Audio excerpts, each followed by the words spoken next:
पक्षायन 11. घर. हा आवाज आहे सुगरण पक्षाचा, घरटे विणतानाचा. तुम्ही या पक्षाचे घरटे पाहिले असेलच. कोणाला आवडत नाही ते? माझा आवडता लेखक हेनरी डेव्हिड थॉरो घराबाबत जे काही म्हणतो ते आपल्या डोळ्यात अंजन घालणारे आहे. तो म्हणतो, माझ्या दृष्टीनं जी काही सुंदर घरं आहेत आणि जेव्हा केव्हा मी ती पाहतो तेव्हा मला ती आतून बाहेरच्या दिशेनं सुंदर होत असतात हे जाणवते. म्हणजे आत राहणाऱ्या माणसांच्या गरजा काय आहेत हे समजून घेऊन जी घरं आकारास येतात तीच घरं मला सुंदर भासतात. ही घरं बाहेरून कशी दिसतात याच्याशी त्या घराला काही देणे घेणं नसते.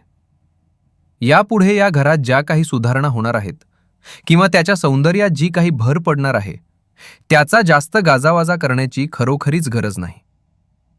थोडक्यात, घराच्या बाह्य सौंदर्याला थोरो फारशी किंमत देत नाही. अर्थात सगळ्यांचे तसेच असावे हा आग्रह नाही, कारण प्रत्येकाला सौंदर्याची ओढ असतेच. नाहीतर सुगरणीनं एवढे सुंदर घरटे का बरं बांधले असते? मला वाटते सुगरणीच्या मादीची आणि थोरोची केव्हा तरी गाठ पडली असावी. कारण शास्त्रज्ञांनी सुगरणींच्या वसाहतींची पाहणी करून असे सिद्ध केले आहे की नरानं बांधलेले घरटे कितीही सुंदर असले तरी मादी त्या घरट्याची जागा आणि ते फांदीला कसे लटकवले आहे हे पाहूनच घर पसंत करते. आणि एकदा का घर पसंत पडले की ते घर बांधणाराही मादीला पसंत पडतो. म्हणून आपल्याला अनेक अर्धवट सोडलेली घरटी दिसतात. ही जागा मादी कशी निवडते? एक तर ती पाणवठ्यावर पाण्यावर असली तर बडेच. शिवाय ज्या फांदीच्या टोकावर घरटे बांधले आहे ते टोक बुंध्यापासून दूर असले पाहिजे. ते ज्या प्रकारे फांदीला लटकवले आहे याचाही अभ्यास मादी करते. असा घरटं बांधणारा सापडला की सुगरणीची मादी त्या नराला आपलेसे करते. विणीच्या काळात मग ती त्याच घरट्यात अंडी देते आणि तेथेच त्या अंड्यातून तिची गोजीरवाणी पिल्ले बाहेर येतात. पण असे घर बांधताना नराचा मात्र जीव जातो. पण निसर्ग नियमानुसार तो आपली चिकाटी सोडत नाही व एक तरी घरटे असे बांधतो की ते मादीला पसंत पडेल. हा पक्षी वसाहती स्थापन करतो, थव्यात हिंडतो आणि पिकांवर ताव मारून ती फस्त करतो. काही शेतकरी याला एक कीड समजतात, हेही खरे आहे. घरट्यांचे बांधकाम गवत आणि झाडांच्या पानांचे धागे वापरून केले जाते. त्याचा आकार तुम्ही पाहिला असेलच. खाली जी नळी दिसते त्यातून पक्षी आत बाहेर करतात. या अरुंद नळीतून हा पक्षी कसा जात असेल? या नळीखाली आला की सुगरण जोरात पंख हलवते. मग वेग मिळाला की पंख बंद करून नळीत सूर मारते. त्या नळीत मग भिंतीला धरकू नये म्हणून ती आपले पंख किंचित उघडते आणि स्थिरस्थावर होते. परमेश्वरानं बहाल केलेली ही अचूकता मला वाटते मायक्रॉनमध्ये असावी. शिवाय तिच्या मेंदूत किती गणिते चालू असावीत याचा आपल्याला अंदाज करता येतो. वारा, वाऱ्याचा वेग, वाऱ्याची दिशा याचे गणित करून पंख हलवायचे.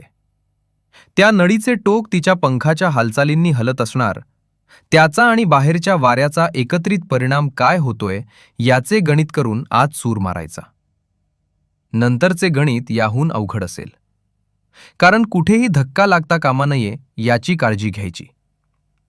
पंख प्रथम बंद असतात ते हळूहळू किंचितसे उघडत जायचे आणि आत इप्सित स्थळी पोहोचल्यावर वेग शून्यावर आणायचा.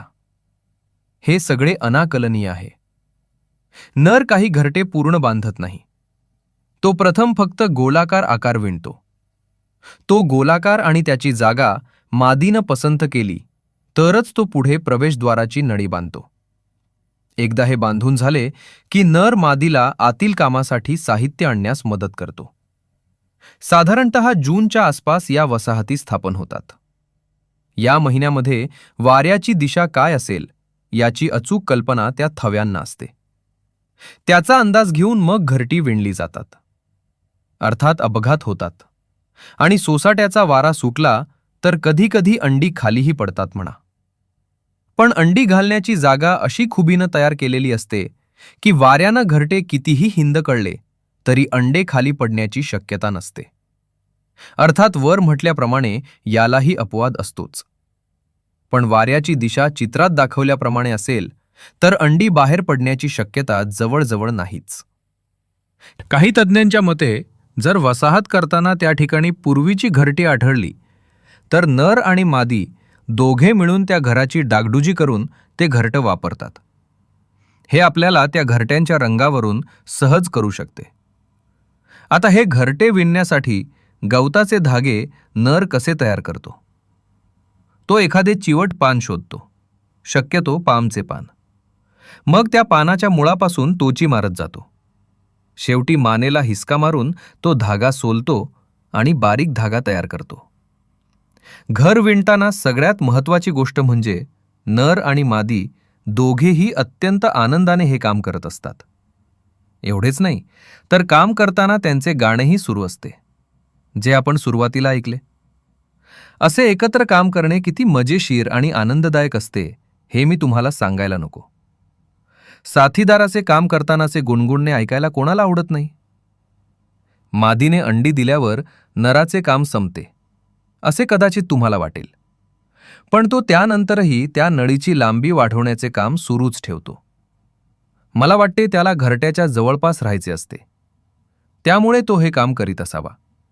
आणि अजून एक कारण आहे, ते म्हणजे सुरुवातीची नळी चांगली भक्कम असते, त्यात कोणीही पाय रोवू शकतो. नर नंतरची नळी अगदी विसविशीत विणतो, जी लेचीपेची असते आणि चढण्यास अवघड. घर किंवा घरटे स्वतःच्या हाताने उभे करणे, ते परवडेल तसे सजवणे, त्यात आपल्या मुलाबाळांना मोठे करणे आणि मुले पिल्ले उडून गेल्यावर दुःखी कष्टी न होता उरलेल्या आयुष्यात आनंदात वाटचाल करणे, यातच खरी मजा आहे असे मी तरी मानतो. जयंत कुलकर्णी. छायाचित्रे जयंत कुलकर्णी.